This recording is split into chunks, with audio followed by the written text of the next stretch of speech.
বইটা পড়ে নিয়ে আর তারপরে ছোট করে গান চালাবো, তুমি ট্রেনিং করে দাও। একার শক্তির সাথে তোমাদের যোগাযোগ রয়েছে। জন্মগত মহান ইতিহাসের দল তোমাদের ঠাকুর জন্মসিদ্ধ। তোমরা তাই অতি ভাগ্যবান, তোমাদের রুখনেওয়ালা কেউ নেই। জীবনে চলার পথে বাধা বিঘ্ন নানা সমস্যা তো দেখা দেবে, সমাধান তিনি করে দেবেন। গুরুর সাথে যোগাযোগ ঠিক থাকলে, গুরুর আদেশ নির্দেশ হাসি মুখে পালন করলে মনের কোনো দ্বন্দ্বই বাধা হবে না, কোনো দিক থেকেই ভয়ের কিছু থাকবে না। মনে রেখো, তোমাদের ঠাকুর গদির ঠাকুর নয়, মার পেট থেকে পড়েই ঠাকুর। এখানে তিনি ভিখারি, কিন্তু গভীর নাদ ধ্বনির মালিক হয়ে এসেছেন তোমাদের ঠাকুর এই ধরাতলে। ইঞ্জিন হয়ে এসেছেন তিনি তোমাদের টেনে নিয়ে যেতে। সবাইকে নিয়ে যাবেন জন্ম মৃত্যু যেখানে ইচ্ছাধীন। এখানকার সুখ ভোগ করতে আসেননি তিনি, ভগবান বা অবতার সাজতে আসেননি তিনি। অনন্ত ভাণ্ডারের সুর নিয়ে এসেছেন তিনি কর্মী হয়ে। জন্মগত ওই সুর দিয়ে তিনি জগৎকে এক করবেন, সমাজকে ভেঙে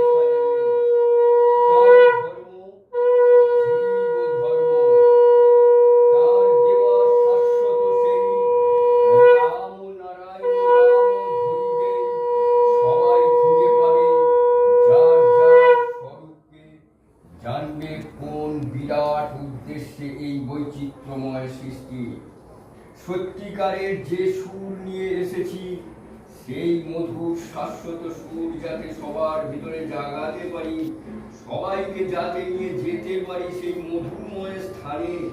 এটাই যে আমার কাজ, আমার যে বিরাট ক্ষমতা। আমার নিজের সুখ সুবিধার জন্য তা ব্যয় করে বিশ্ব প্রকৃতির কাছে আমি নীতিভ্রষ্ট হতে রাজি নই। যাকে জানলে সব কিছু জানা যায়, যা পেলে পাওয়ার আর কিছু থাকে না, সেই বিরাটকে যাতে সবাই তোমরা জানতে ও বুঝতে পারো, তার জন্যই যে আমার এই শক্তি। তোমরা তাই নিশ্চিন্তে থেকো, তোমাদের সবাইকে ভরপুর করে দেব, সেই পরম স্থানে পৌঁছে দেব। তোমরা আমার সন্তানরা নির্ভয়ে থেকো। যতক্ষণ পর্যন্ত আমি সত্য ও নীতি হতে চ্যুত না হই, ততক্ষণ তোমাদের কেউ আটকাতে পারবে না। ধ্যান জপ করে আর কতটা এগিয়ে যাবে? গুরুর মুখ নিশ্চিত বাণী শ্রবণ করো, গুরুকে প্রাণ দিয়ে ভালোবাসো, গুরুর ওপর নির্ভর করে থাকো। এছাড়া সহজ আর কোনো পথ নেই। ভক্ত শিষ্যদের কি করে বিরাটের পথে এগিয়ে নিয়ে যাওয়া যায়, অনন্ত মহাশক্তিকে কিভাবে আয়ত্ত করা যায়, জীবের সুপ্ত ক্ষমতা কিভাবে জাগানো যায়, জন্মগত মহানের সেটাই একমাত্র কাজ। তোমরা তাই নির্ভয়ে থেকো। আমি তোমাদের আমার অন্তরে রেখে দিয়েছি, তোমাদের সবার জন্য কাজ করে যাচ্ছি। তোমাদের প্রাণ দিয়ে ভালোবাসতে দাও আমায়, আর কিচ্ছু করতে হবে না। শুধু দেখবে ভুল বুঝাবুঝি যেন না হয়। তোমাদের যা দেব বলে ঠিক করেছি, যা দেবার জন্য এসেছি, তা যেন তোমাদের দিয়ে যেতে পারি। শিশু বয়স থেকে বহু পরিশ্রম করে মহাকাশ হতে মহাসুর আহরণ করেছি। যে সত্য বস্তুর সন্ধান পেয়েছি, সেটাই জানাচ্ছি তোমাদের। একটু বুঝতে চেষ্টা করবে। যুগ যুগ ধরে যোগ ও ধ্যান করে সাধক যে সত্যের সন্ধান পায় না, তোমরা তা পাচ্ছ অতি সহজভাবে। হাসি ঠাট্টা ও খেলাধুলার ভেতর দিয়ে সহজে পাচ্ছ বলেই তার গুরুত্ব উপলব্ধি করতে পারছো না। তোমাদের কাছে আমি অর্থ চাই না, মান সম্মান কিছুই চাই না।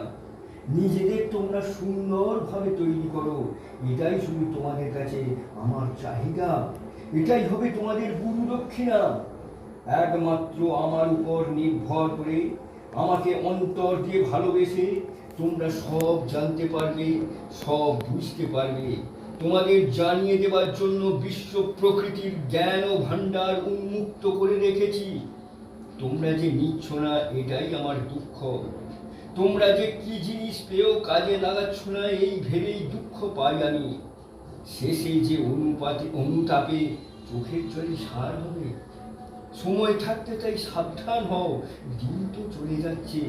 জোড়া তালি দিয়ে আর কতদিন চলবে? সময় নষ্ট না করে নিজেরা একটু কাজ করো। সংসারের কর্তব্য ঠিক রেখে শুধু ঘুমোবার আগে বসে বসে একটু জপ করতে করতেই ঘুমিয়ে পড়বে। ঘুমের মাঝে যখন জপের কাজ চলবে, তখন স্রষ্টার সাথে যোগাযোগ হবে। দেখবে মহাকাশের সব সুর এসে ধরা দেবে তোমাদের কাছে। সেভাবেই মন্ত্র দেয়া হয়েছে তোমাদের। বীজ যখন পেয়েছ তখন ফুটবেই। তাই কোনো চাওয়া পাওয়ার মাঝে না গিয়ে গুরুর আদেশ নির্দেশ হাসি মুখে পালন করবে। জন্মগত মহানের মুখের কথাই যথেষ্ট। তাই কি হবে না হবে তার জন্য চিন্তা না করে শুধু করার প্রয়োজনে নাম ও জপ করে যাও। এটাই হলো তোমাদের ঠাকুরের নির্দেশ। গুরুগত প্রাণ হয়ে গুরুর নির্দেশ পালন করে যাও। যা হবার আপনিই হবে। বেশি দেখতে গেলেই ঠকতে হবে। আমি কি বলি মনে রাখবে। কি করি কেন করি তা যেন দেখতে যেও না। এখানকার কোনো কিছু দিয়ে আমাকে বিচার করতে যেও না। ভুলে যেও না, আমি যতই সহজভাবে চলি, যত বন্ধুর মতো তোমাদের সাথে মেলামেশা করি, আমি তোমাদের নিকটে থেকেও বহু দূরে। ভুলিও না, তুমি আর আমি কে কোথায়। রাম নারায়ণ রাম, রাম নারায়ণ রাম,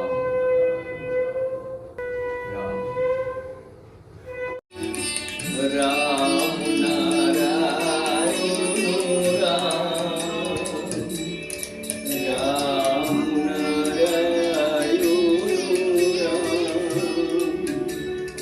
রাম, রাম নারায়ণ রাম, নারায়ণ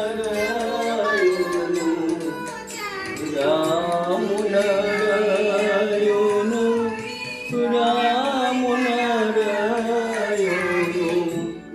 রাম, নারায়ণ রাম, নারায়ণ রাম, নারায়ণ।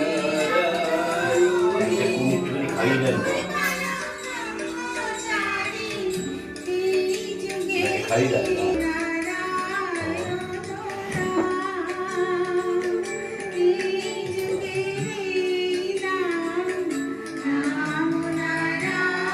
সবাই